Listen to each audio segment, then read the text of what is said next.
everybody, and welcome to today's meeting of the Climate, Energy and Environment Committee. Good to see you all in person. You'll be aware from the agenda and the calling notices that the plan at the end of the meeting was to have a private session with private sector members, what's called a provocation session, which sounds fascinating.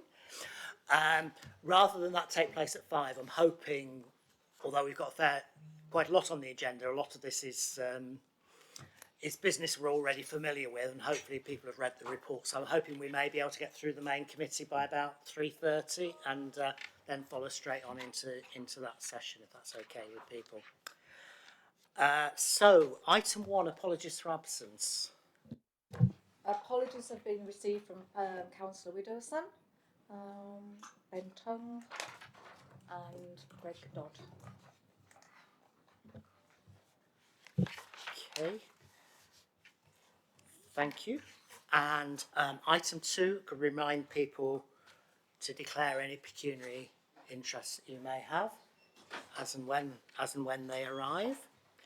Item 3, there are no exempt items. Item 4 is the minutes of the meeting held on the 10th of January. Yes, Leah. I was there too, and Scott sent his apologies because it was a terrible flood. There was a flood that stopped me getting here, ironically. So we need to update them. Yeah, just need to update. Okay, so we'll get those suitably amended.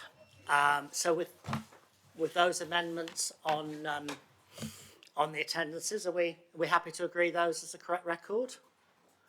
Thank you. I'm taking silence and nods as oh, sorry, Sarah. I do apologise for lateness, but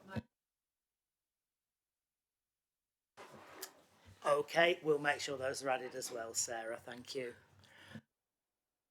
So I'll also apologise in advance that this is an interesting long room, and I'm afraid people at the farther ends of the room, I may end up saying third from the end, because there's not the slightest chance of me reading the names, and some possibility of me mistaking faces as well. So I do apologise. Just a couple of things to update members on. The first is that since the last meeting in January, we've had notification of a successful funding bid from North East and Yorkshire Net Zero Hub of £100,000 to support the production of a hydrogen use case for West Yorkshire. So that's work that will help us in developing a clear policy position when it comes to future hydrogen developments in the region.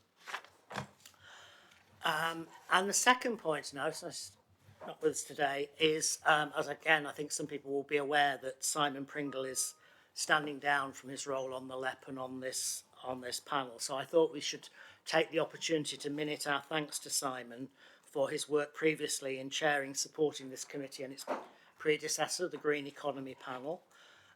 Simon first joined the Green Economy Panel as a private sector representative in 2015 and took over the chairing when Paul Hamer stepped down. His membership and chairmanship came at a time of great change when the LEP and Metro were transitioning into the combined authority and then the mayoral combined authority. Under Simon's chairmanship, we saw the design and delivery of some quite notable programmes, including the Resource Efficiency Fund and its successor programme, REBIZ, helping to support resource and energy efficiency in SMEs across West Yorkshire. The Energy Accelerator, a pioneering development programme that used European funding to support organisations to develop low-carbon projects from concept to delivery. And the declaration of a climate emergency, establishing our regional emission reduction target and developing the evidence base on which future combined authority programmes and projects are based. So I'm sure you'll all agree that we should record our thanks formally in the minutes to Simon. And I'd also say there's a card going round if anybody wants to sign it for passing on to him as well.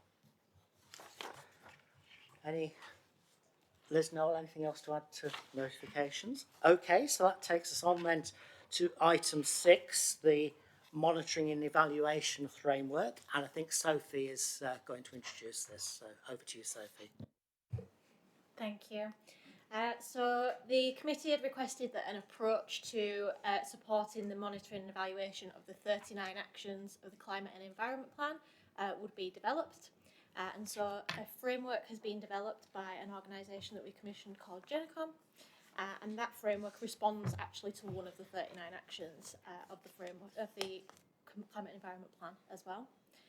And this framework is going to act as a unifying structure for the range of diverse interventions that we'll be developing against the Climate and Environment Plan. It will support us to monitor if we're on track to meet our targets that we've set and if we can accelerate any action where progress is off track. And it complements the regular reporting against the state of the region indicators, which you'll see later on in this agenda today, by offering an insight into the collective impact of the actions of the plan specifically. So that's a brief overview of kind of what is summarised in the paper. Chair, I'm happy to hand back to you for any questions. Thanks very much, Sophie. Yes, Gideon. Yeah. Yeah, thank you for that. I wondered if we could actually see what's going on with it and understand the assumptions and the modelling and things like that, because we've not had any engagement with it. It would be quite useful to understand how these things are being done. So I think we can share a copy of the framework. It was just finalised just in the last few days, so after this meeting we'll be able to share a copy with members for you to have a look at. Thank you. Andrew? Just on the equality and diversity implications, and I read it and I thought that on the face of it, it sounds great. You know, meeting net zero carbon and transitioning to a net zero carbon economy should be equitable and not be at the expense of any groups or communities. And you think that's great, but actually there are some groups who I don't know, are huge carbon emitters, people who are damaging the environment. Industrial organisations which are in conflict with, we want actually our plans to be at their expense. We don't necessarily want them to be treated equitably. We want them to recognise that they are the past. So I just think a slight amendment there to reflect that would be a good idea, because you know, being even-handed and equitable is not always good.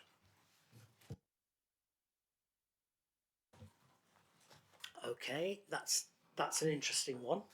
I'll leave the challenge of wording that one appropriately to Noel and Liz, I think. Yeah, I take the point you're making, Andrew. I suppose there's an assumption when we talk about EDI implications that you're talking about the sort of protected characteristics Nice groups things. are not relevant there, and nice things, but yeah.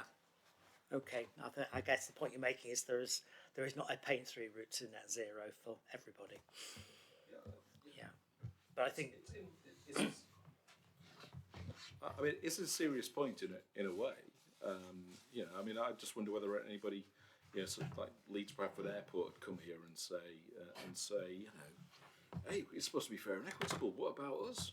And so, you know, I've used them as a sort of an example. There could well be others as well. You know, so that there's, I think we need to just a little bit more depth about how we think about these things. That's all. okay. Yeah, Richard.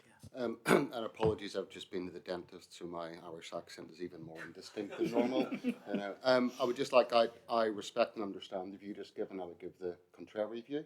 I don't think that's necessarily the view of the committee. It's not my view. I think pulling as many people and as many stakeholders as possible with us on the net zero journey is a healthy thing. So we probably don't have time to go into the whys and wherefores, but I would just like it noting that I don't agree with the view just given. Okay. Okay, we'll capture those points in the minutes. Any more on the substantive points of the indicators and noting the commitment to share the data. Okay, thank you. So I'll take us straight on to item 7, which is the project approvals. So we have two projects to consider approving funding for. The first of which is the Better Neighbourhoods, and I think that's back to you, Sophie. Thank you. So just to give a brief overview of the programme, Better Neighbourhoods is designed to provide grants for community projects which support the transition to net zero. And this is across themes that include buildings, energy, transport and nature. Each VCSE organisation will be able to apply for between £5,000 and £50,000 per project, and that should result from this programme in between 32 and 337 projects across West Yorkshire, depending obviously on how much money they each ask for. Funding will be allocated to our partner councils to make sure that they've got that flexibility to respond to local needs. And the programme is seeking to inspire behaviour change and educate at the community level, contribute to improved community assets and improved sense of place, as well as hopefully reducing carbon emissions. The total cost requested from Gainshare is £2,060,000, and we are seeking approval to proceed through decision points 2 to 4 to commence delivery at decision point 5. Okay, let's take the two projects separately. So I'll take any questions or comments on this one first. Mark, yeah. Thank you, Jack. And I note, I think rightly, that there's no benefit cost ratio available at this stage because we don't know what the projects will be coming. I guess my question, therefore, is how as a committee will we know how we will be approving those to ensure that actually this money does deliver value for money when we come to evaluate it at the end? Thank you. So we have allocated a chunk of money to evaluate the programme at the end and to make sure that we can assess value for money as far as is possible, because some aggregation will have to happen with the outputs, which you have to kind of have a bit of a tentative result for value for money in the end, given that we've got such varied projects available. In terms of actually the project which will be awarded funding, that will be down to the partner councils for them to determine what would work best for them locally in terms of, I don't know, what programmes they've already got running, projects they've already got running, plans for the future, and so it will be for them to work with community organisations to determine the projects which would be successful for funding. Thanks. Noel, you wanted to? Yeah, just to add to that, I suppose what we can do to make sure this committee has oversight and understanding of what's coming forward is probably a similar approach to what we've done with Rebiz in the past, where we've put the information in terms of what's coming forward in part of the pledge update report. So where we're listing out all the different projects that are coming, that we're giving kind of general information on that we're not taking as part of the full committee meeting, we can provide an update of what's coming forward, the types of projects and what we think in terms of outputs can be delivered at that stage, if that's all right. Thank you, Doc. I think that would be very helpful because as much as I'm sure as a committee we trust all of our local authorities to admit us what's best, I think it's good for us to have some oversight before the end of the programme to be able to hopefully influence some of the outcomes. Thanks, Mark. Scott?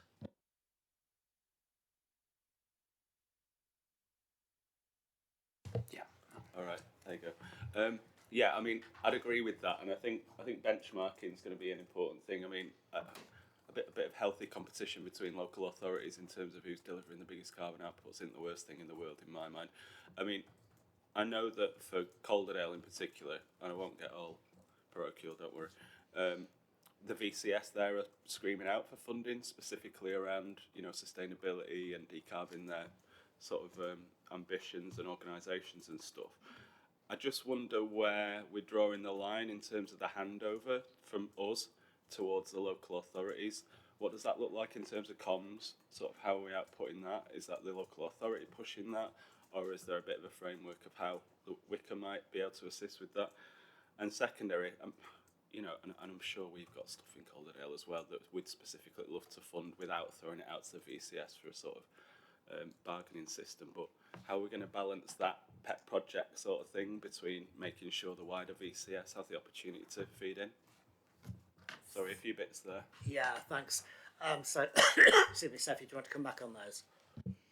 Yeah, so in terms of comms, largely the responsibility will lie with partner councils to promote as necessary, especially when it comes to the application process. Some of them want to do it in phases at different times of the year.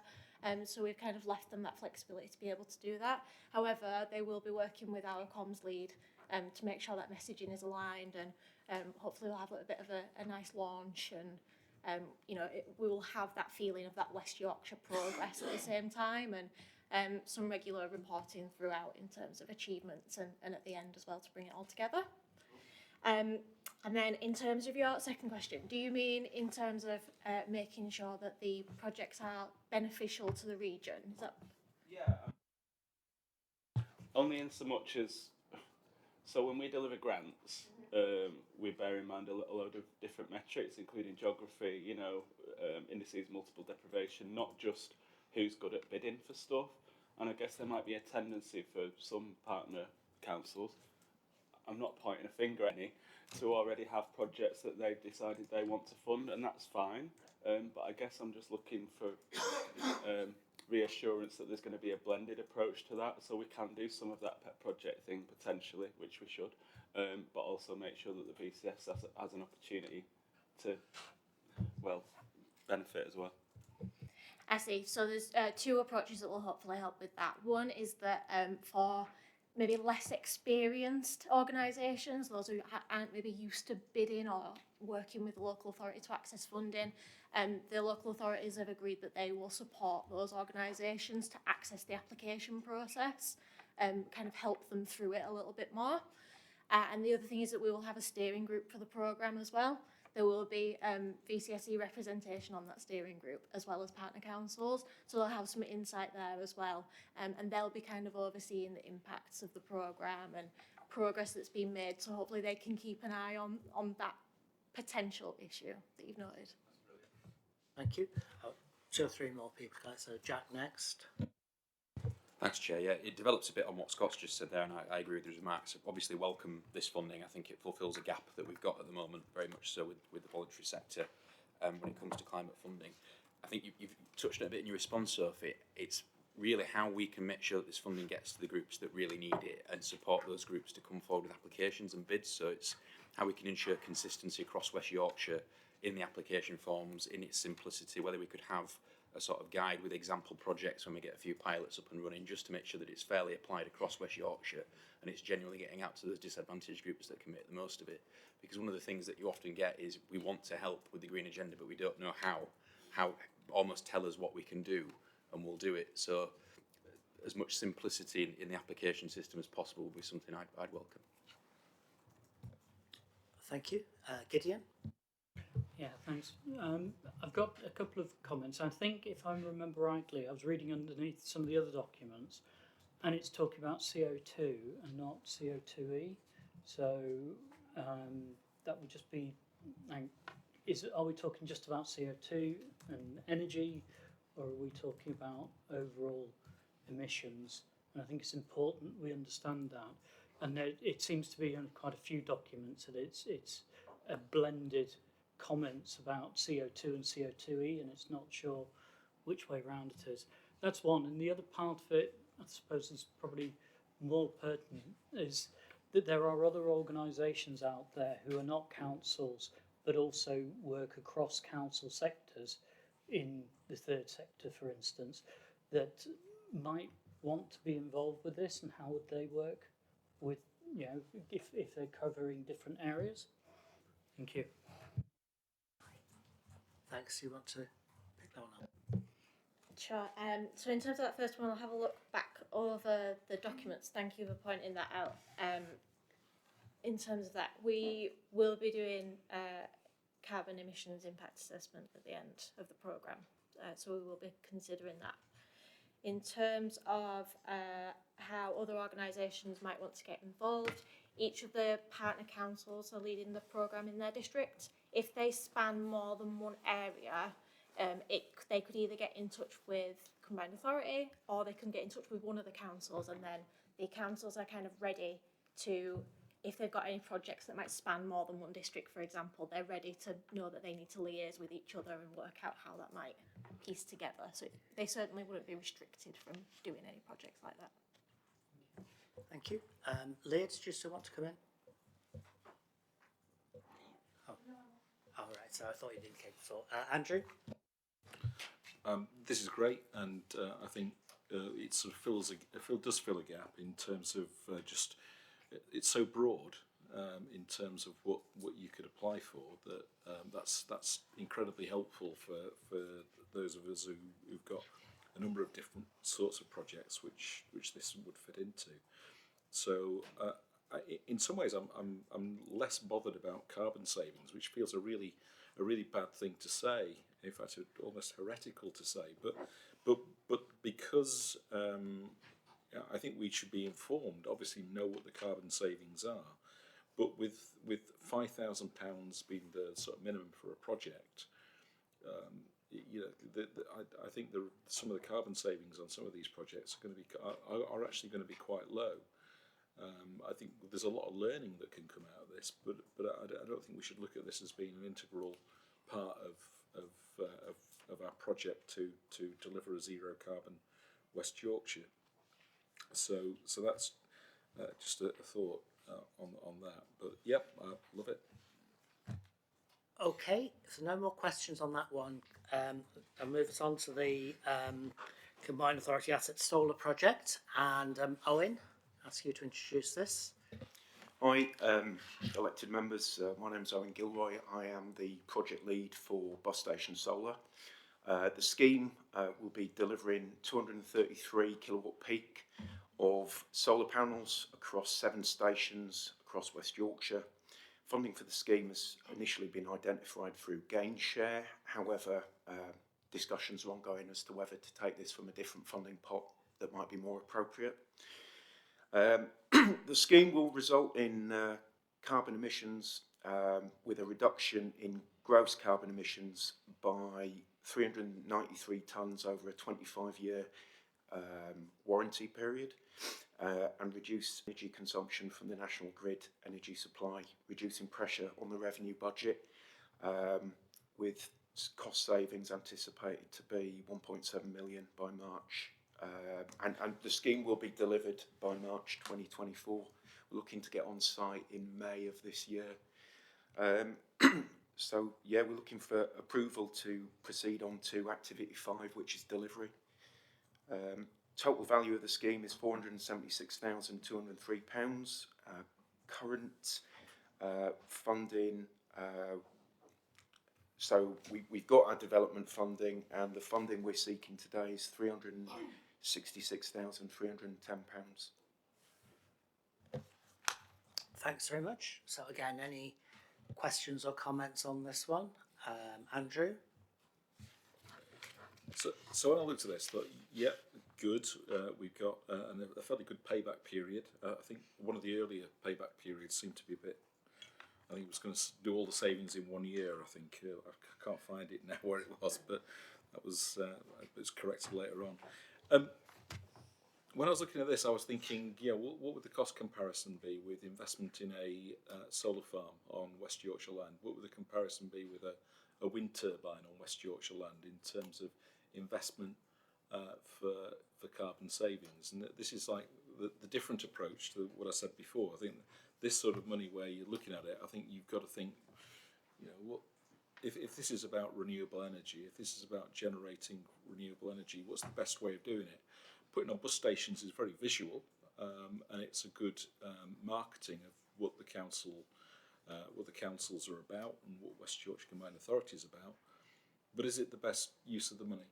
And could that money be, you know, if it was in, you know, Wakefield, a dirty great big field in Wakefield full of solar panels, would you get more bang for your buck? And would that be the sort of thing we ought to be doing? I just think we ought to be thinking in those sort of ways. Yeah, Owen, do you want to have a go at that one? Yeah, of course. Well, yeah, answering off the cuff. First consideration would be you'd be presumably taking on greenbelt land, maybe to build on in order to build a solar farm. Well, maybe you're doing brownfield, but ultimately we own the asset, so we don't have to go through the purchasing of that. The roof is already structurally significant enough to hold the solar panels. We get to yield the savings ourselves in terms of revenue budget, and that revenue budget saving is something we can spend on safer flooring to prevent slips and trips, which we lose a fair bit of money on.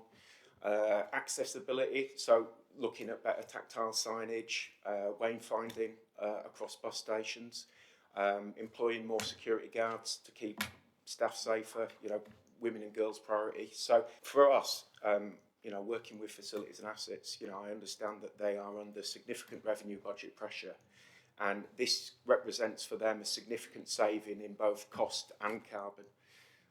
So that would be my perspective. Okay. Yeah, Briefly. don't misunderstand me. I'm not saying it's a bad thing. I'm saying that when we're looking at the investments, we need to I think look at where we get best bang for the buck and the reasons for it. And I do take your points entirely. But yeah, there is. I just like to see some sort of process that we go through with where we invest in for renewables. If I may come back on that, so if one of the incidentals I found out while working on the scheme was that if you suspend your solar panels on a frame, the frame represents a significant element of the cost involved. Whereas if you've got a roof to fit to, surface mounted, you aren't paying for the frame, so you're saving money on, and you're getting a better yield. That's why you're getting a high BCR on this. So yeah. Thanks. Leah, have a right this time, aren't I? 2 questions. One, is it anything to do with electric buses? No. Okay. And the other one is, how were your bus stations chosen, and are they fairly spread across the West Yorkshire area? They were chosen based on initial feasibility. So what you're looking for with a perfect roof for solar generation is south facing. You ideally want something that you can mount to that's got the structural integrity. All of the stations within the scope were built circa end of the 1990s to the early noughties. So they consist of a steel tubular frame structure, which can take a fair bit of load. Also, other considerations were whether or not we could put a battery storage. So this scheme's also looking to deliver battery storage because feed-in tariff is negligible. So we'll be able to run the stations at night off power generated during the day. And we've installed bus stations before, like Bradford. We've got an app that tells us how much power we're generating on a daily basis. So our estimates are good. So yeah. Okay. I've got Jack and then Richard, and then 2 more.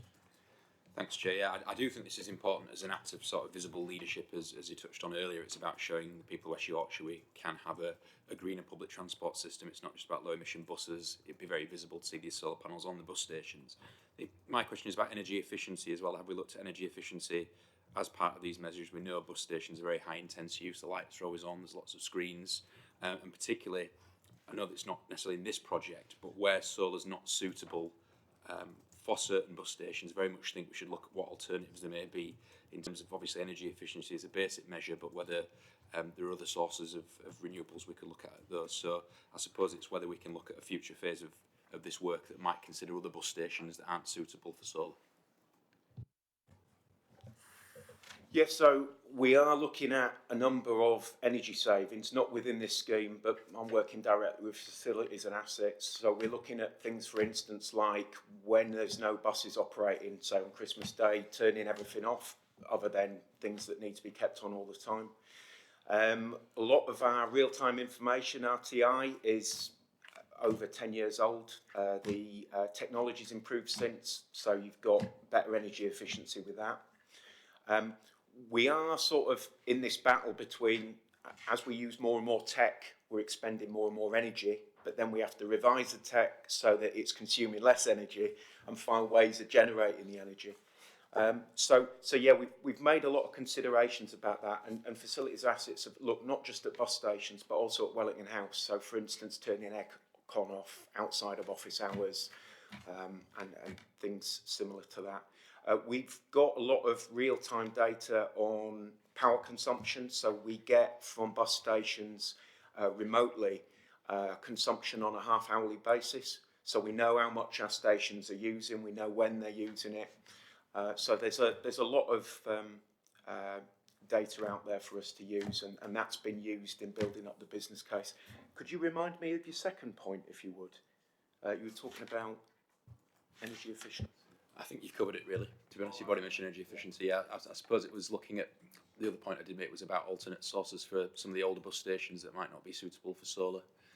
So I'm thinking in my own area, obviously I can only speak from that experience. Wakefield bus station, the roof's a bit knackered there, it probably wouldn't be suitable for solar panels, but what other sources could we look at for bus stations in that situation in the future?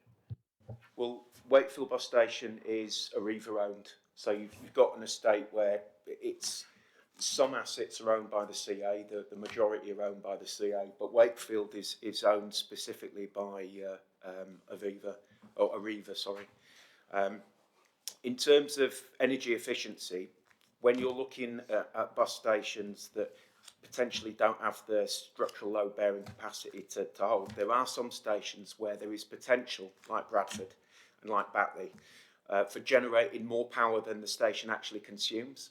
So you end up with a negative carbon on that station. Now, if you're able to find enough sites to generate a negative carbon, you can net that against what's being consumed at the sites where you can't deliver the solar panels, and hopefully aim for that zero carbon across the estate. So what we've done as a value engineering exercise is when we're going out to tender, we've asked that as an optional extra, they price up how to max out the roof at Bradford and Batley, and then if we want to pursue that and it's a decent BCR, then we can do that as a value added extra to this scheme while we're doing the rest of it, minimise disruptions. So, yeah. Thanks very much. Richard? First, can I commend Owen for the report and the fact that you're sort of the learnings from it look like they could actually be quite significant, so well done. And what I'm about to talk about now is actually got nothing to do with any criticism of what you're going to say. There's two ways you can look at this. We've declared a climate emergency in our region, and I'm just going to mention a piece of work that my law firm was involved in for Aberdeen City Council, population of 236,000. And they've done a joint venture with BP in relation to its buses, its hydrogen buses, large solar farm, exactly as you said, to develop hydrogen so that they can be a showcase to investments and other people in the area, so they can attract and say we're going to be known for hydrogen. So that's one of their responses to the climate emergency. And as far as I can tell, they're about a quarter of the size of just Leeds City Council. So I'm not saying that everyone's got money to burn. I simply observe what one council that is significantly smaller than the West Yorkshire Combined Authority is doing in the proximity. It's a bad link of buses. And I look at us and look at our committee, and I do wonder about our ambition. And that's the point. So for clarity, I think this is a good project. And I can see you're doing learnings from it as well. But I would like, I'm making the point that I'd be interested in relation to our ambition in this region, given our size and scale and the climate emergency that we declared. We were invaded by climate a while ago, and it appears that Owen's been given one tank to fight the invasion, and that doesn't look enough to me. So that's it. Thanks. Thanks, Richard. Katie? I think my points have pretty much been answered by Jack's question. I was just interested in where it was going next, and you've kind of looked at that really, so I'll be quiet. Okay, still quite a few people want to comment, so Jim and then Gideon. Yeah, thank you. Hi, Owen. I'm Jim Cardwell. I work for Northern Power Grid, so you'll be strengthening your grid connection, no doubt, with ourselves. And I think you make a good case in terms of the benefits of what you're doing. Obviously, you talked about some of the engineering costs and the planning benefits from putting it around some of the existing assets and the existing infrastructure. And I think from a grid connection point of view as well at the moment, I think there's some advantage in doing it in some putting it into smaller chunks, if you like, rather than sticking it in one field outside Wakefield or wherever else. So there's some advantages there. But I was just going to say also, I think that linking it to Leah, your question about is this electric buses, the answer no, it's just diesel buses inside a shed that has solar panels on it. But I think the fact that you're doing storage as well is good, because it does give you that scale-up capability to deliver more benefits in the future. So you're justifying it on its current grounds, which is great, to reduce energy bills. But then you've also got some potential scale-up options from using that infrastructure that's then put in that place. So I think that's a good thing. Thank you. Thank you. Gideon? Yeah, thanks. I think off the back of what Richard was saying, I've been thinking about it in terms of the bringing things together. Like you mentioned energy storage, but energy storage is more than just using it for solar. Like you can take cheap off the grid and then use it later and things like that as well. So I'd like to see what else is integrated with these. I can note that Huddersfield Station isn't on there, and we know that that's having a major refurb at the moment, declaring interest. I'm based over there. But the point being that, you know, you've got a flat roof there with a car park on it, on the top deck, whereas you could put solar thermal over the top of that and have electric vehicle charging. So you've got all of these dynamics working together, as opposed to thinking of it in the silo bits of it. I think it's great what you're doing.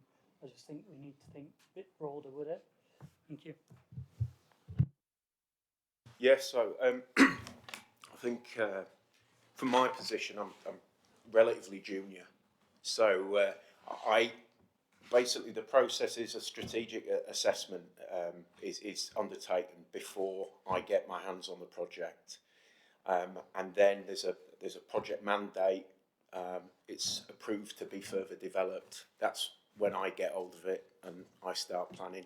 I started on this scheme in November, and we've gone from pretty much the start of it to ready for delivery in 4 or 5 months. There's been a lot of collaboration going on. It's demonstrated what we can do in the public sector, really.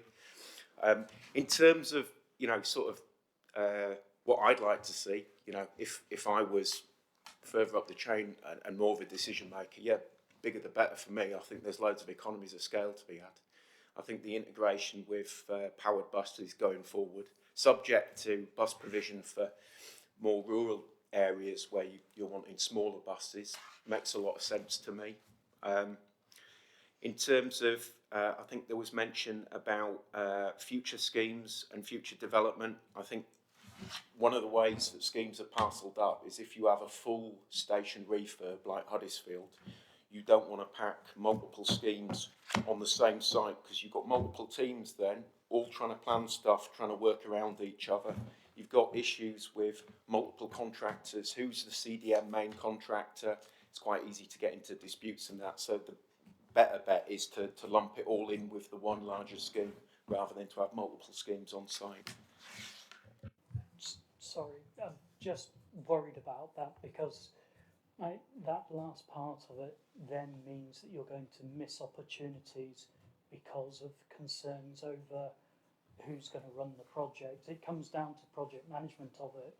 I've been involved with big projects before, and you know, it's just that management of it. I'd be concerned that we don't do something like this because there are multiple contractors on site. I think it's one of those things we really do need to think about how we make the best from the very beginning of it. Well, obviously, I'm not in a senior position to talk about sort of wider policies and procedures, but it would make sense to have a checklist for the initiation of any project that included renewables. Duncan Weich, I believe, is the project manager on that scheme. I'm happy to have a meeting with you if you wish in the future with Duncan, and we can talk about experiences I've learned off this scheme. But obviously I can't comment on Duncan's funding or the logistics. I would be speaking out of turn about a site that I don't know a lot about. I think. Oh no, I understand. Yeah, perhaps I could just bring Liz in to. Shall I carry on with the rest first? Okay. I've got quite a lot of hands on this item. I guess part of the issue here is that we're having quite a general discussion around what is quite a specific project approval of one small part of the project, and inevitably the report doesn't therefore give all the context of other things that are going on. So I've got Scott next, I think. Thank you, Chair, and you'll be relieved to hear I'll be quick on this one. Thanks for the report, it's really good, and I mean Gideon's covered some of what I've wanted to ask in terms of what the next steps are in terms of battery storage and stuff like that, but I guess that's sort of blue sky at this point. But I guess I just wonder in terms of letting people know what's going on, so just a pitch for some interpretation on those sites, you know, during construction and after, to let people know what's going on, because half the battle in our environmental lobby groups and people I kick around with say, you know, you're doing all this great stuff, tell us about it. So that's it, really.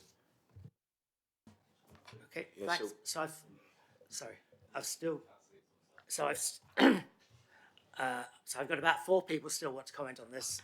Andrew, you wanted to come back. Sure. Yeah, it's a great report, and one of the questions I have is about deliverability, and this is all going to be done by March next year.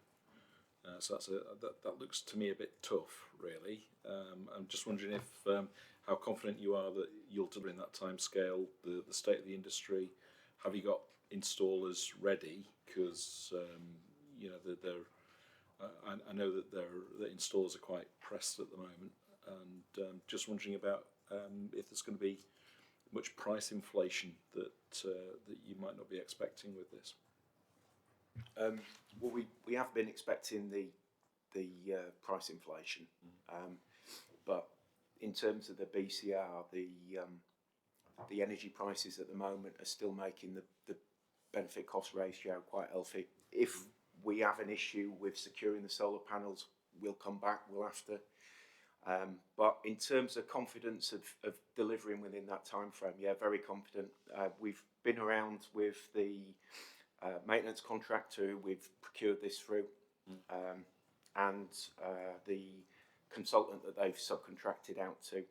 We've undertaken soft market testing with contractors who are going to be delivering on site, and it's anticipated that we can essentially get the solar panels on the roof in 1 to 2 days, and then subsequently fitting them and doing the wiring layouts would be about a week. We're not anticipating this being, it's a construction project, but we're using manufactured outputs. So this isn't laying concrete or putting foundations down or anything like that. You're drilling your holes for your wiring. We've got the capacity within the circuit boards at the stations. I've seen them myself. We've got the structural integrity of the roof to hold the solar panels. And then the solar panels themselves are pre-manufactured, Sure. and they're also warranted. So like another benefit, I know you didn't ask about this, but another benefit where manufactured output is we get a 25-year warranty, whereas if this was like a traditionally built construction output, like you've done some foundations or built a structure, typically speaking, you've got 12 months defects liability period, you hold your retention, and then right at the end you pay that, and if anything goes wrong after that and you haven't picked up the snags, then so what is your problem? But with these things, we've got the warranty. So we've even looked at, we're waiting to hear back, but we've even looked at an IBG, an insurance-backed guarantee, just in case of contractor default. Now, we don't think there's very much chance whatsoever, but we thought, you know, for the sake of belt and braces, if it's affordable, we'll have that as well. Yeah.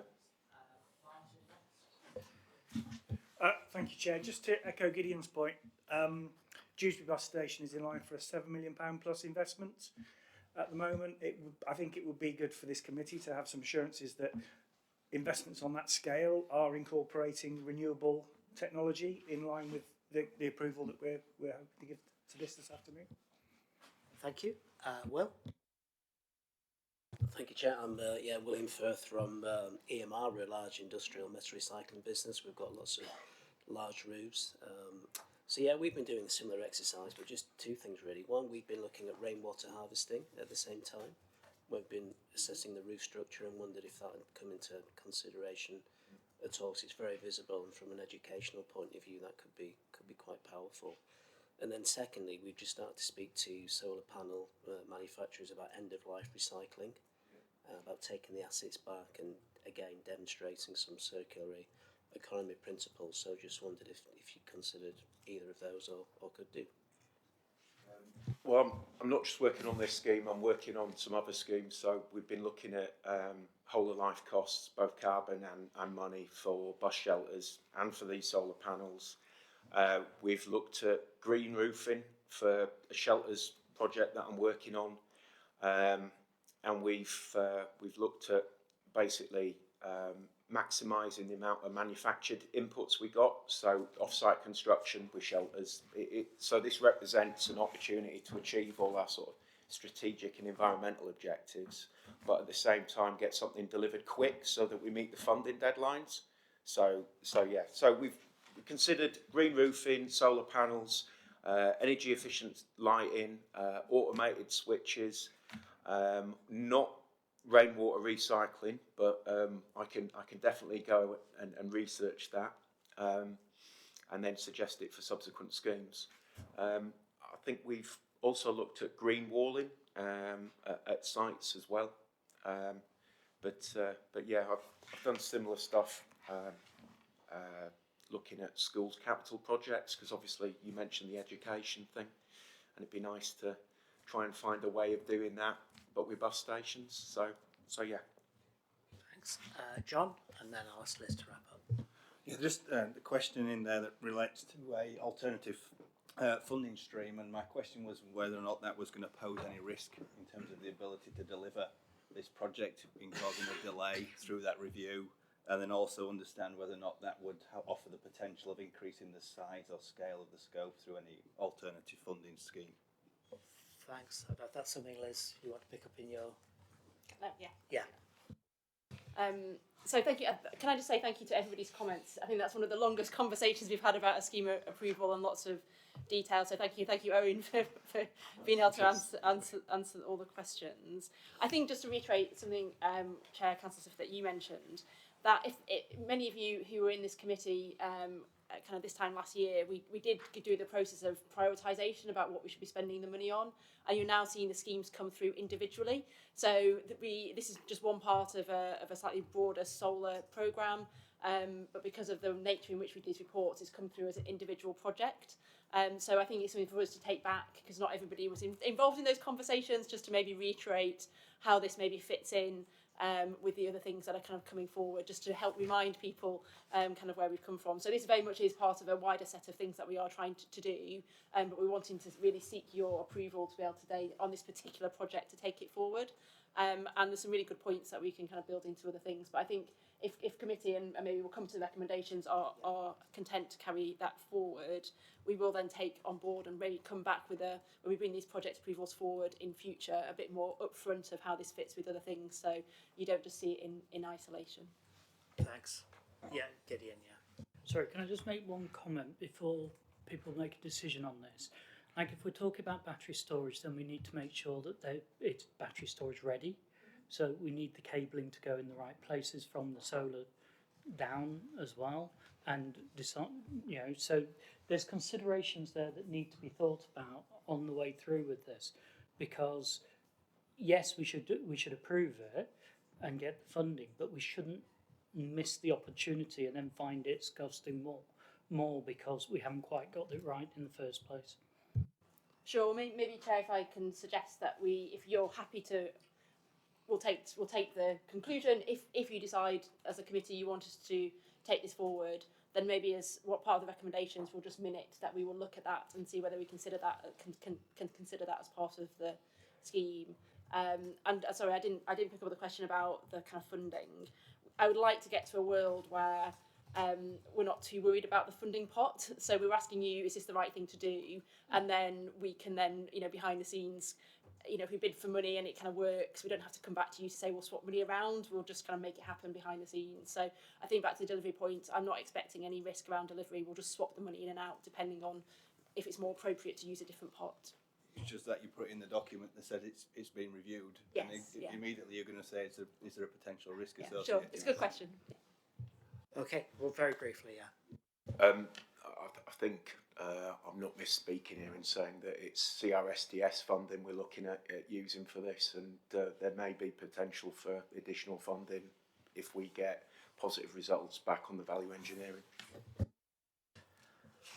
Okay, so with the comments Liz has made about the wider context, are we happy to agree to commit the funding to the two schemes as circulated? Okay, thank you very much, everybody. So item 8, local nature recovery strategy. Tamsin. Good afternoon, everyone.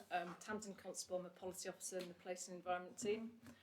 You have a report on the launch of the local nature recovery strategy, which is imminent. So the purpose of me coming here today is really threefold. First of all, to provide you with an introduction to the local nature recovery strategy. This is a requirement of the Environment Act, which is to create a nature recovery network across England. This will be a kind of national network of nature-rich places, and the local nature recovery strategy in West Yorkshire will be one of around 50 that will sort of jigsaw these together across the country. The LNRS, a local nature recovery strategy, will identify kind of key priorities for enhancing nature in West Yorkshire to improve biodiversity and also achieve wider environmental benefits. And the outcome will be a kind of opportunity map. This will identify potential action on the ground where nature recovery can be delivered. The second part of this is to seek guidance from yourselves in terms of approval of the suggested governance, which I think is at the bottom of your pack. The regulations from DEFRA are still, we're still waiting for those. They should be here in the next few weeks, we hope.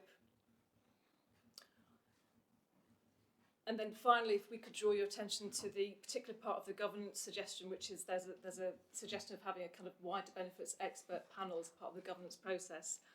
And it would be helpful to know from the committee whether anybody from the committee would like to attend that panel or help steer that work.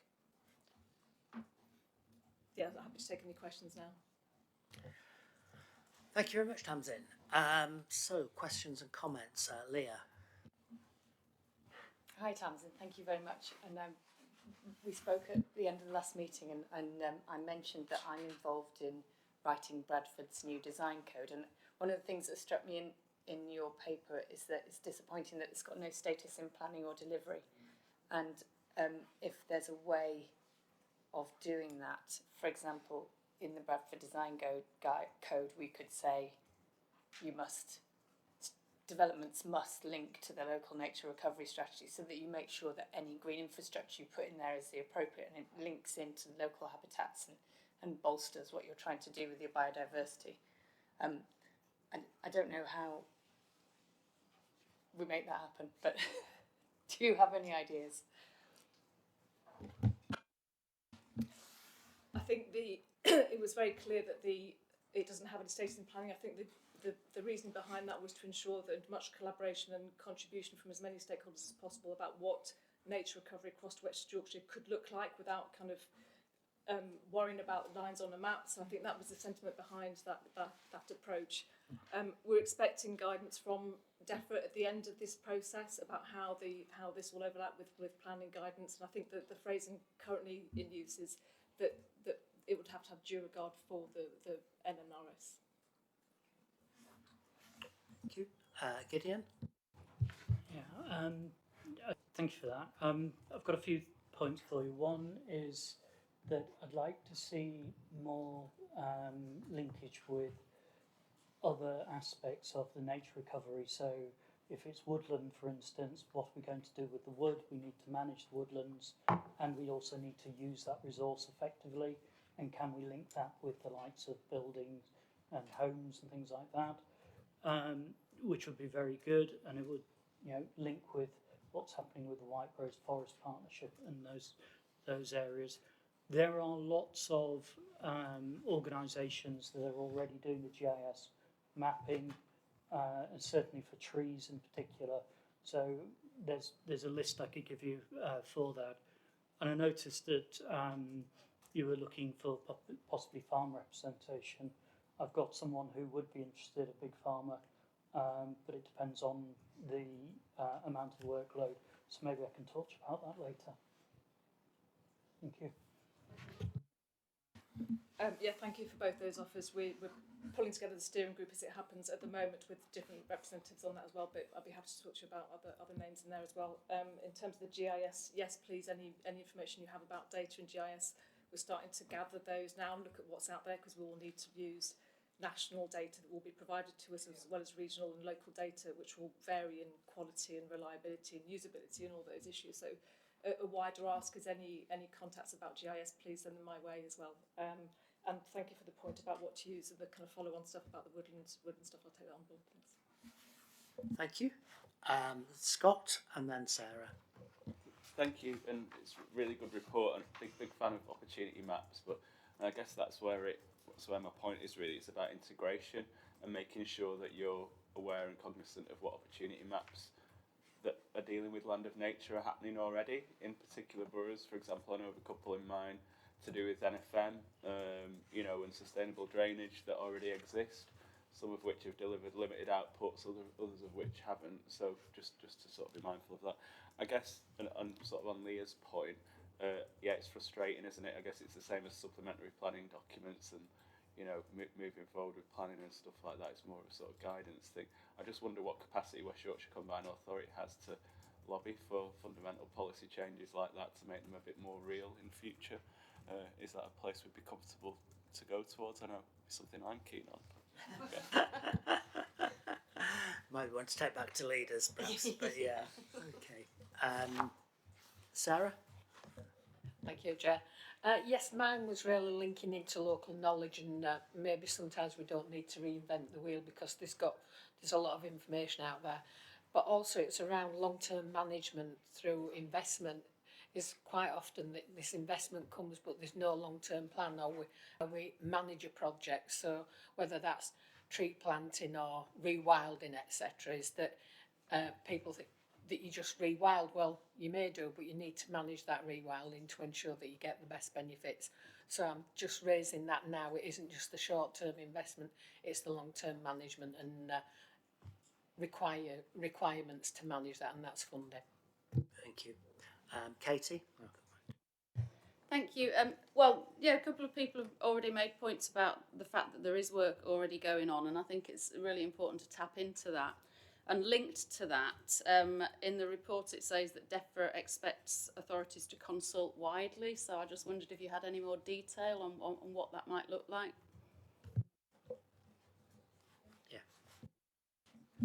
So yeah, two things. If things are already happening around West Yorkshire, obviously I can't know everything, but it'd be really good to know what is already happening, things already going on whilst we're doing this. I think one of the best ways to engage people and to kind of share the inspiration that this should be is to use case studies and examples of where local nature recovery or restoration has happened on the ground in all sorts of forms and shapes and forms. So I would be delighted to have any images, photographs, let us know, because we can start amplifying those stories potentially as well to help kind of drum up interest and engagement with this. In terms of the consultation stuff, that's a really interesting point. We're getting very clear still that this had to be a very collaborative process to develop this local nature recovery strategy, and to that end, Natural England have commissioned some research which we'll be getting in the next couple of weeks into participatory democracy approaches that could be appropriate for this particular piece of work. So we've had a number of meetings with the people who are doing that piece of research, who are going to help us kind of work out how best to do that in a different way. So as well as the kind of online flat horizontal surveys, go into the kind of deeper dives with local groups that could be pulled together in some form. So I think that's really exciting and interesting. And there might be other ways to go about engaging people, not necessarily who are involved in nature recovery and conservation and ecology, but through, for example, the cultural heritage of urban parks, through art and culture and those kind of approaches, to find other ways to get people involved. So I suppose another ask is if there's any way of using you as kind of cogs to kind of help me reach further cogs out in the communities. We can't do this alone. We've got limited resource internally, so I really would like to find some creative and clever ways to kind of piggyback on anything else that's already going on out there. So yeah, and happy to embrace the uncertainty of this. Thank you. Kate, you want to come back briefly? Yeah, just to emphasise how important that piece of work's going to be, because the kind of work that's going on, people are really passionate about, particularly local projects that they're involved in. And I think we don't want to run the risk of people feeling that something's coming to trample on something that they've been doing a really good job of for some time. Thank you. Can I just check, Tamsin, the last point about whether a member of this committee should be on the expert panel. Can you just expand a bit more what the purpose of doing that would be, what the intention would be?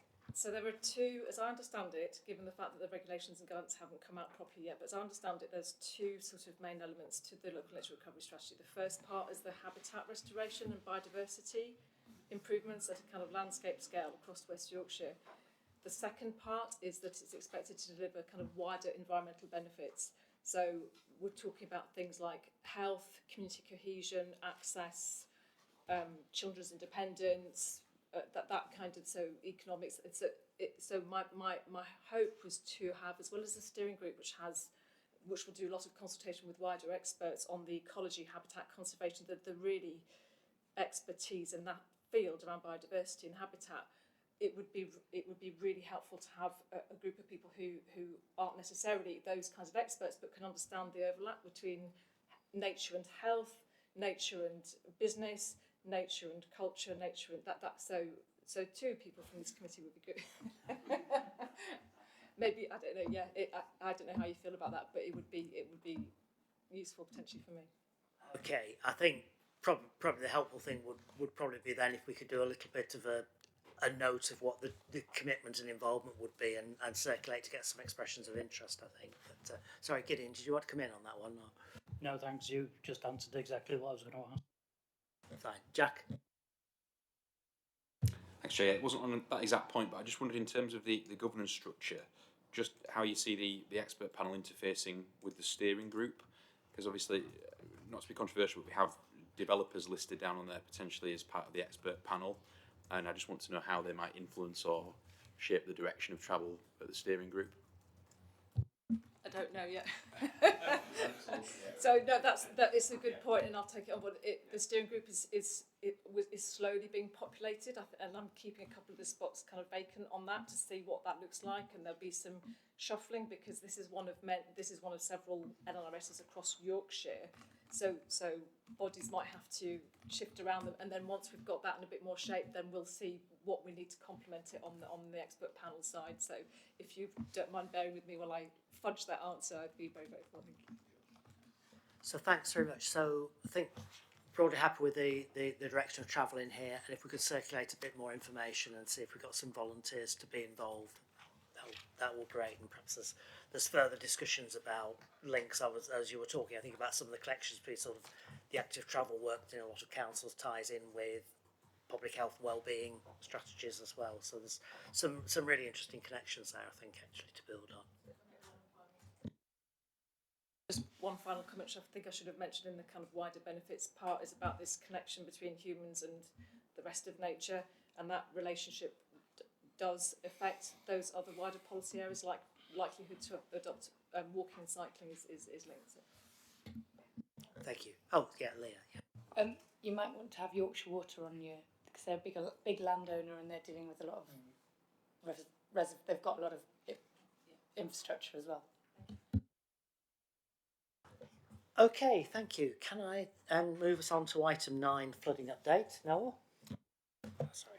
Yeah, I need to do the mic. So very quickly, I think it's been a little bit of time since we did a bit of a flood update to you. So the paper that you've seen is really to just give that update on the flood risk management programme and seek endorsement from the committee around the programme activity prior to entering our internal assurance processes. Just to summarise what that programme looks like, so that's 24 flood schemes with a total capital value of £245 million. It's currently got a funding gap of 51 million, which we're looking to kind of plug through the provision of our own funding, but then using that as a leverage of other funding sources. What that programme kind of gives in terms of benefits is protection to is around 3,700 residential properties, and then 2,700 business premises who benefit from that enhanced protection.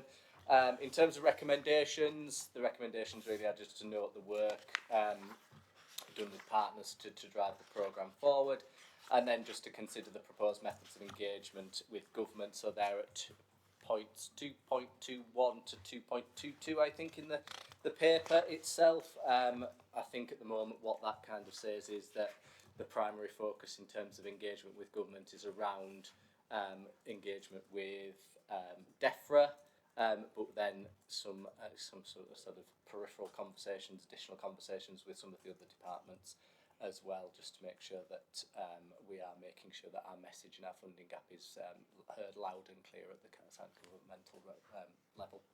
So as much as I wanted to say. Okay, thank you very much, Noel. Any questions or comments on this item? I'm just looking at Scott. It's very rare to have a Just to discussion welcome at it, Floody where Chair. somebody Just from to Calderdale welcome it. doesn't say something, and I don't feel I should from the chair. Okay, thanks very much. Thanks very much. I don't think there's any Just more. to say, if anybody Sorry. is the programmes that do make up the Capital Flood Infrastructure Programme, they are contained at Appendix 1. I didn't go through them because they were in your pack, but just if you need a refresher, they are all included in there. It's about sort of linking up flood management with water companies and pollution incidents and making sure that it's all being joined up properly. There's been a lot of criticism of water companies, and there's a lot of investment to try and mitigate against that, and it's all part of the same story, isn't it? So great environment agencies involved, but also it's important that those other conversations happening with water companies. I think so. It's Justin Wilson's kind of programme. He leads on this. I believe there are conversations happening with Yorkshire Water as part of the wider programme development activity as well. So rest assured that is included. Yeah, it's been quite a big factor for us in Calderdale, for example, around reservoir management, but also, I mean, you touched on earlier on their importance as a landowner as well. So in terms of our natural flood management programme, often that some of the uplands properties that they own quite key to that as well. But yes, I mean, there is obviously always that tension that primarily their priority tends to be ensuring an adequate supply of water, and it's getting them to balance of that. And sometimes we've got too much water in the wrong places is a key part of that. But I think there is interest from them in sort of integrated, a whole integrated approach to management, which we want to pursue. So thank you for raising that. Just final point from there, Chair. Yeah. Just to make the committee aware as well, we expect one of our first natural flood management programmes to come before this committee at our July meeting for approval. So this will be the Landscapes for Water programme, which is led by the National Trust. So it's just to make you all aware there'll be a projects approval for that coming forward the next meeting. Thank you. So if we're happy to note that, can I take us on to item 10, Better Homes Hubs?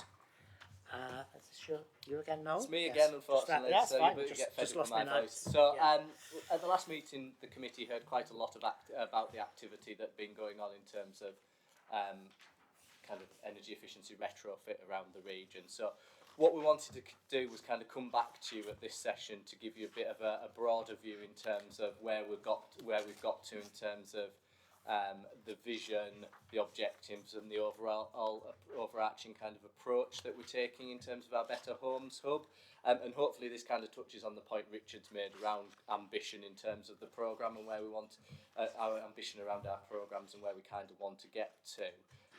So you've seen in Appendix 1 is the key piece really in this in terms of trying to articulate to you, what's driving this, but also what the programme looks like in terms of that 5-year process, and also kind of around what we're trying to achieve in terms of vision objectives here.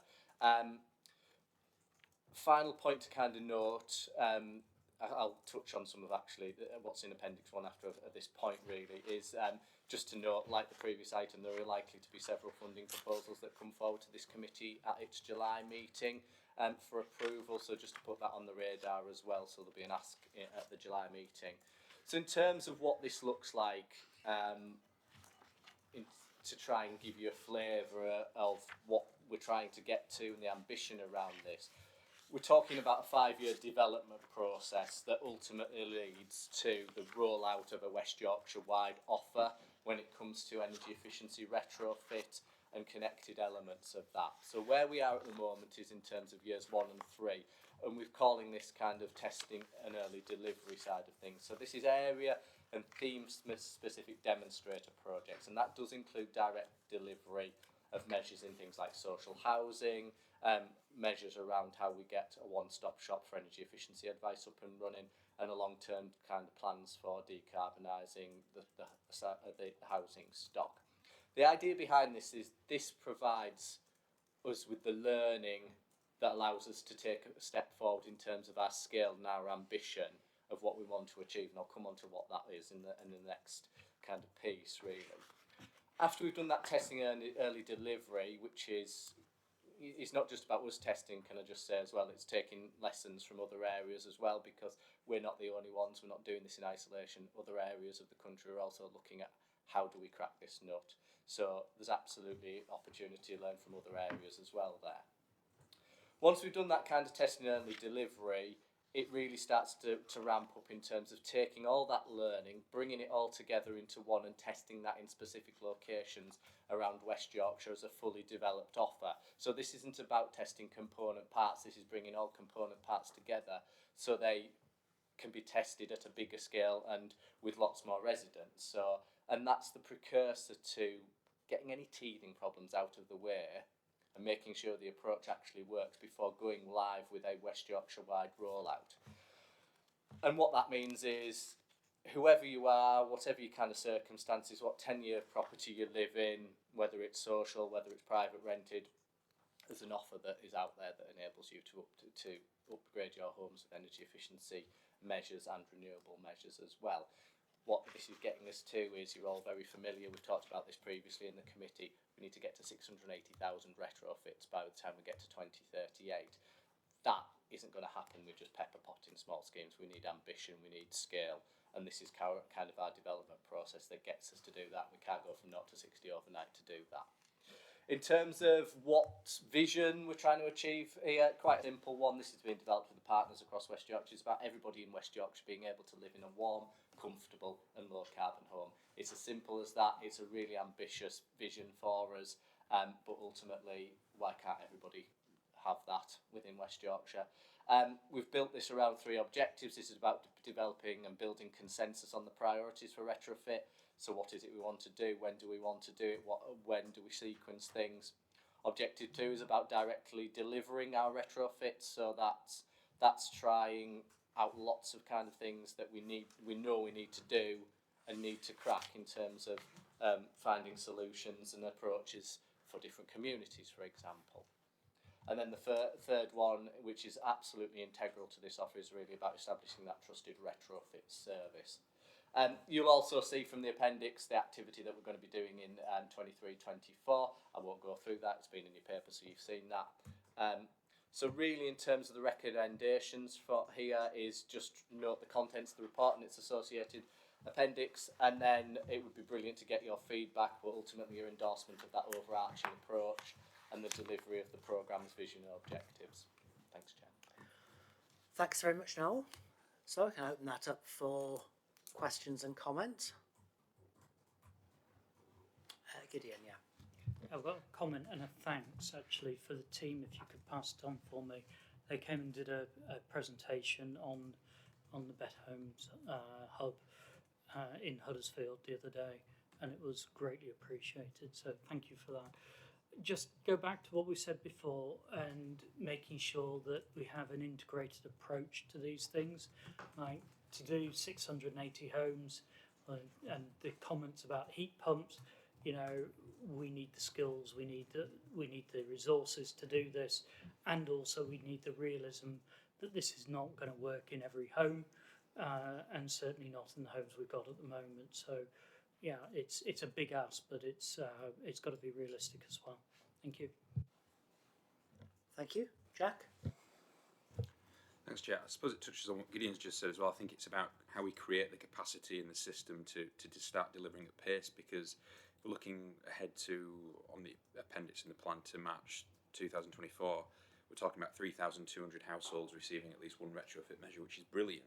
But when we look at the scale of the 680,000, it's how we really turbocharge that capacity. So definitely a really good start, but I suppose it's how we build that next step and link in with local authorities, social housing providers, everyone who's got a stake in this, to really try and turbocharge that retrofit process. Thank you. Martin? Thanks, Chair. Noel's aware that I'm a big supporter of the Better Homes Hub, so I'm really pleased to see this coming forward. I'm also quite impatient, and so 5 years for full rollout seems like a very long time, but recognising that there's a lot of learning to do in between times too. The research on which this is based, the 660,000 to EPC level C or higher, I note that dates back to 2020. I'd like to suggest maybe it's time to revisit that. A lot's happened since 2020 in terms of thinking about domestic retrofit and standards. Aside from the fact that EPC is a rubbish way of measuring the performance we need to get, if all we're targeting is EPC as a baseline, that's not going to deliver affordable heating through heat pumps for the majority of people. So, you know, that doesn't cut it from my point of view. The second thing is that we've had the government's heat pump strategy, which by 2028 seeks to be delivering 600,000 heat pumps a year. How does it fit with that? Yesterday I was on a call with, I'm going to put Jim on the spot now, with Northern Power Grid. Their plan is to facilitate the installation of 251,000 heat pumps across their whole operating area by 2028. How does that fit with this?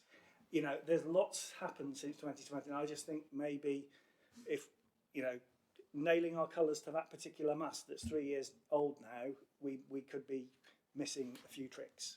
So. Yeah, I can come back. Yes, absolutely. Yeah, we know it's 2019, 2020 when that evidence-based, the climate carbon emissions reduction pathway was put into position. So we have it earmarked for an update of that this year and to actually commit to a particular pathway. So if you cast your minds back, we said we kind of looked at 3 different pathways and didn't select one at the time. We're probably in a different position, as you quite rightly said, Martin, in terms of things have moved on at pace. So we will be trying to do that refresh this year. In terms of squaring the circle so much in terms of the 2 kind of points you've made around numbers that other organisations, government are trying to move forward with, I think if we can move faster, we will move faster. I think it's the way we're kind of looking at this maybe is kind of almost a worst case scenario perhaps, in terms of we know we've got lots of component parts that need to come together to make that whole, and what we're hearing in terms of take the supply chain to do heat pumps and to do heat pumps well in terms of those installs is challenging at the moment. So if we can kind of do something in that supply chain aspect so to give you an example of the types of things we're thinking, we submitted a bid to Innovate UK for their Fast Followers funding stream to try and understand how we engage with the workforce that is either disengaged or demand influenced when it comes to energy efficiency retrofit, heat pump installations and things like that, because they're going to be the workforce that we need to engage with to deliver those types of numbers. So if we can, we'll go quicker. At the moment, I think what we've got there is realistic given the barriers that we've got, but happy to be told differently and to go quicker if circumstances allow us to do that. Thank you. Andrew? As I totally agree with Martin on, you know, this is the right direction of travel, but, you know, obviously we all want to go faster, don't we? And I mean, the issue, I think, with the EPCs is, you know, energy performance certificates are not a great way of measuring energy performance. And I just wonder whether we ought to be actually developing our own approach and leading from the region to government and saying this is the standard that we ought to be operating to, and working through with other combined authorities to get a united approach to government to try and lead from the region, because we're not getting leadership from government on this. And so the shortcomings of EPCs are I think a real problem for us, because if we're aiming for a target which is in lots of ways meaningless, doesn't tackle fuel poverty and doesn't reduce carbon emissions, then what's its value, what's its purpose? I think I would completely echo the kind of comments that have been made in terms of EPCs not being a particularly good yardstick for us to nail our colours to. I think at the time when the report was done, that was all we had to go on. I think the team would have already kind of had conversations around how do we do that better? How do we illustrate things in a better way to be more meaningful and tackle and get the outcomes that we want? So it is on the radar of the team in terms of the demonstrator approach. In those first 3 years, there's a lot in there. That could be one of them, and we'll feed that back to the team around how do we get those conversations going, because you're quite right in saying that it's not just us that are looking at this. Other MCAs, M10 will be looking at this as well. So it might be a collective piece that we do. So absolutely take that way. Thank you. Thank you. Gideon and then Richard. Yeah, three things for you. One, a future home standard is due out any time now for 2025, so we need to consider what that's saying. Although it's not going to be massively brilliant, it's going to be better than it is now. EPCs, there is going to be a consultation imminently, I believe, from government. It's had a huge amount of criticism over the years. They've got, they're going to be doing a deep dive into it. How long that will take, I don't know, but that hopefully should resolve it. And then finally, if we think about EPCC at the moment, then in 5 years' time, we're going to be back in here talking about retrofitting new homes as well and everything else. So we need to be thinking about this quite seriously if we want to save money and also carbon in the longer term. Thank you. Thank you. Richard? No, well, again, it's a good report and I like the scale, but there's a lot of rocks in your rucksack on this one because it's an immature area where it sort of feels like the combined authority is trying to solve the unsolvable on its own. And I suppose a question I would ask is, have we explored partnerships with those evil people known as the private sector? You know, so I personally, I don't mind, I just said I work with Octopus Energy. You can take that as an interest, and I know they're sort of circling around doing some stuff with you. Their mission is to do a really cheap heat pump. They haven't cracked it yet, to go to the point. They haven't cracked it. It's a journey for them. Somebody else I work for is Veland, massive family-owned German business whose future is heat pumps, and they're making them as we speak right now, and they're desperate for people to work with, just trying to work all this stuff out. Now, I'm not saying either or is a good one, maybe someone else is better, but the point is that they need to solve this too, otherwise they've got an existential threat, e.g. they will cease to exist. And that strikes me as quite a powerful motivator, that you could jog alongside with someone like that if you've got a procurement working with some partners. That's all. Thank you. Andrew? I think the private sector are local government and regional government's natural allies. Because for them to succeed in, you know, the people like the Renewable Energy Association, we're getting used to work for, you know, representing industry, these sort of industry bodies are the ones who are often frustrated by government, like we're often frustrated by government in terms of trying to achieve things. And I often think that we ought to be working together with the private sector to deal with things. I mean, I'm interested in, is it Octopus who are promoting the graphene heating for, I think that, is it Octopus? They looked at it. Yeah, so I mean, and that looks really interesting technology, which is quite new, but I think shows a lot of promise, and particularly integrating it with solar and other technologies as well. So you know, things working with the private sector on looking at some of those pilots that we could do, I think would be very powerful. Just on the private sector piece, so we have been trying and still are trying to work out a little bit with our procurement department about how we do that, working with the private sector a little bit better before having got too far down the road to have almost come up with a solution before you've actually talked to the private sector about the different ways in which you could kind of do that and ways of doing things. So we're working through that conversation as we speak, really, to understand what it is we can and cannot do under the public procurement regulations there.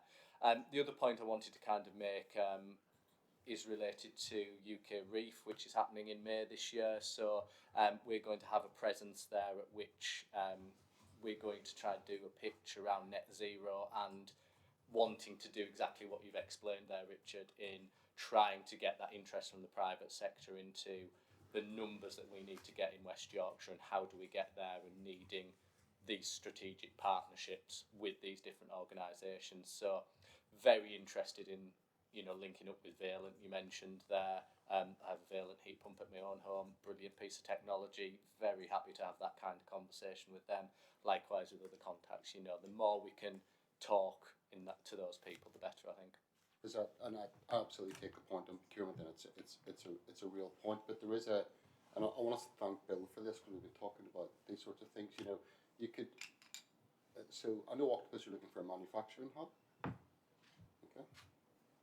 You know, how wide's that conversation? Okay.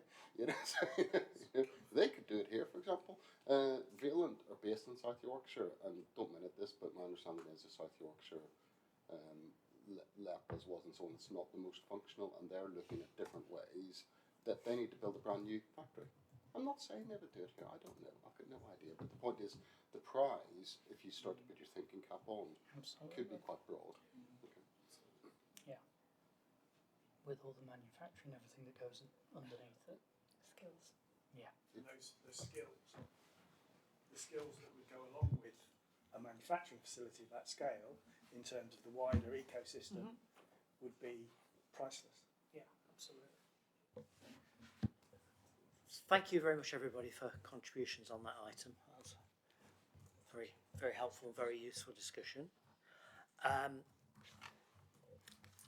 So, moving on to the rest of the agenda, items 11 and 12, really the intention was to simply table these for information. So, if anybody's got any specific questions on either of them, pick them up. Leah, yeah? Oh, I think I've left my speaker on. That's all right. It was on the zero emissions buses. I was just looking at the figures and I thought there's some really expensive buses there in phase 2. They're like really expensive, and then the other ones seem cheaper. I just wondered why that was. We'll have to take. It's 4 million. So phase 1 delivers 111 for 56.2 million. Yes. So And then phase 2 it's 8 for 4 million, and in phase 3 you get nearly 126 for 21 million. It's just so this is. So phases 1 was funded through Zebra. So a stipulation of Zebra is to have match funding from your bus operators. So that's a combination of funding. Certain amount of that funding came straight from government through their Zebra grant, but then that was being matched funded by the 3 main bus operators within West Yorkshire, Arriva, First and Transdev. They were basically putting in the money that would cover what a diesel replacement would. So the money from central government was the top up on top of that.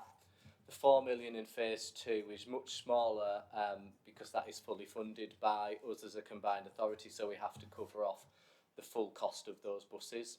And it's also to say they're likely to be much more challenging routes because of where they are, Coldsdale and Kirklees, topography and just the infrastructure in terms of the roads are much smaller, so smaller buses. It's not the mainstream kind of buses there. And again, I'm not sure if phase 3, I'm not as familiar with that one, is a similar kind of situation as what you have in phase 1, where the operators are actually putting funding into that. Thanks. Gideon? Yeah, thanks for that. I noticed in the report it's talking about a EV charging infrastructure strategy, and I was wondering if we could have sight of that and where that's going, or maybe some discussions about it. Certainly done a lot on EV charging infrastructure in the past. It also talks about hilly landscapes, and I get that, but there's been a huge amount of work done in other places like Scotland with buses as well. What are we doing in terms of learning from that rather than actually just going back to basics and having another go at it? And we also have a small all-electric bus company not millions of miles away from here with some serious expertise that could help and support us on this. Thank you. Thank you. I will. Yeah, just a wider point really, probably for Liz and Noel. And maybe it's contained elsewhere within the plan, but I just keep seeing references to operational and in-use carbon. Is there anything around embodied carbon within the overall strategy? Because that really could drive down the sort of carbon legacy within the built environment. So I just wonder how that's being addressed. So it's on the radar, I think is probably what we can say for the minute. It's something that's been raised a number of times within this committee and others around that kind of almost scope 3 emissions, which is where we're going to there. I guess it's a case of priorities in terms of the organisation and where we can put our resources. At the moment, the team doesn't have capacity to do that, but that doesn't mean that in the future we won't. We are setting up a corporate kind of programme which looks at our internal footprint, so there might be something that happens with that. So we know it's there, we're not trying to ignore it. I think at the moment it's just in terms of capacity to be able to do a little bit more on that. It may be that we do more through the resource efficiency or the business sustainability programme that Vince McCabe colleague runs. Thank you. Yeah. Yeah, just off the back of that and what Bill said as well, I wonder if there's an opportunity here, and I know we're going to be talking about the private sector side of it later on, but you know, to utilise the skills and opportunities we've got with the expertise in the area, supported by, as in maybe just a secretariat service, to help with actually setting up some committees to look at these things and to drive things forward, maybe an opportunity. Thank you. Thanks. Scott? Yeah, thank you. I mean, just to note and welcome the Levi funding that's been brought in. I think that's going to be massively transformational. I know you've got resource at Wicker level to help sort of coordinate some of that work, which is great. Just a plea to make sure that that's mirrored strategically at sort of council level, so you've got that interface, because it's not just making sure that, you know, domestic people are able to charge their sort of cars, but it's also thinking about where councils might be considering their fleet, you know, recycling routes, waste and all that kind of stuff. I think it's a much larger picture, and I think probably everyone here understands that. So just making sure that that integration works right, really, and I'm sure you're doing it. It's just a general plea. Yes, really good points, and so I think we briefly talked about the strategy a meeting or two ago, but we'll ask the team to come back, because I think the very points that you're talking about, Councillor Patient, should be involved in the strategy, which then should go into the funding thereafter. So back to your point, Gideon, as well, we'll either bring something back to the committee, or if the draft is being worked on, we might be able to do something virtually if colleagues are content to see things via email outside of the committee cycle, so that we don't miss an opportunity for you to input. Okay, I think if people are okay, I will note those two reports and call the formal meeting to an end. Thank you everybody for all your contributions, and I'll hand. Well, we need to turn the live stream off, don't we?